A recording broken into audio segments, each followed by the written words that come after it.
দু রকমের প্রাকৃতিক বেগ থাকে। প্রথম হলো বর্ষা। যখন এর বর্ষণ হয় তখন মাটিকে শীতল করে নতুন ফসল ফলায়। আর দ্বিতীয় হয় পবন, যা আমাদের সর্বদা শ্বাসবায়ু প্রদান করে। অশান্ত এই মনকে শান্তি প্রদান করে, এই ক্লান্ত শরীরে স্ফূর্তি প্রদান করে। আমাদের জীবনে যত আবেগ আছে তা হয় বর্ষার মতো হওয়া উচিত, নয় হওয়া উচিত পবনের মতো। ক্রোধ, মতভেদ, বিবাদ এগুলো হওয়া উচিত বর্ষার মতো। অর্থাৎ কিছু সময় পরে যেন এরা নিজে থেকেই ছিন্ন ভিন্ন হয়ে চলে যায়। আর যদি পবনের মতো কোনো আবেগ থাকা উচিত তা হলো প্রেম, যা সর্বদা শ্বাসবায়ু প্রদান করে, সবসময় সাথে থাকে।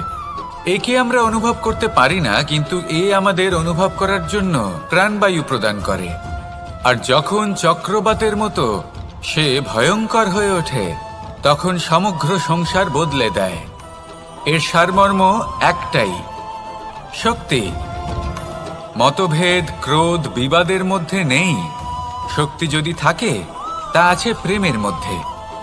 তাই এই প্রেমকে মনের মধ্যে রাখুন আর আমার সাথে বলুন, রাধা রাধা।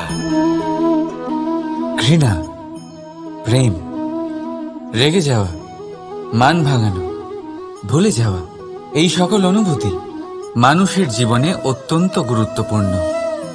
মানুষের এই অনুভূতিগুলো না থাকলে মানুষ একটা যন্ত্রের থেকে বেশি আর কিচ্ছু নয়। কিন্তু এই অনুভূতি আপনি ভুল দিকে চালিত করলে এরাও আপনাকে আর মানুষের মতো বাঁচতে দেবে না। যদি ঘৃণার কথা বলেন, যদি আপনি কোনো ব্যক্তিকে ঘৃণা করেন, সেটা কেন? ব্যক্তিকে ঘৃণা করবেন কেন? ঘৃণা করুন তার স্বভাবগুলিকে, সেই স্বভাবগুলিকে যা সেই ব্যক্তিকে অপ্রিয় করে তুলছে। কারণ স্বভাব পাল্টানো যায়। সেইভাবেই রাগ করুন, কিন্তু তাদের কথায়, তাদের ওপরে নয়।